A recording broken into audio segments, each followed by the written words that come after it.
বড় চীনকে আসতে হয়েছে ভারতের সঙ্গে আলোচনা করার জন্য, কারণ ভারতের বৃহত্তম বাজার এবং ভারত নতুন দিগন্ত খুলে দিয়েছে।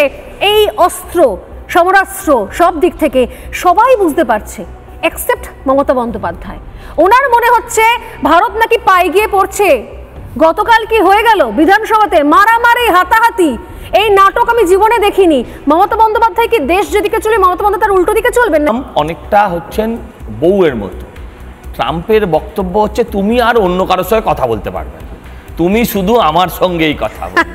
আমি যা বলবো, যা দেবো তাই খেতে হবে, তুমি সস্তায় পেলেও খাবে না, ভালো জিনিস পেলেও খাবে না।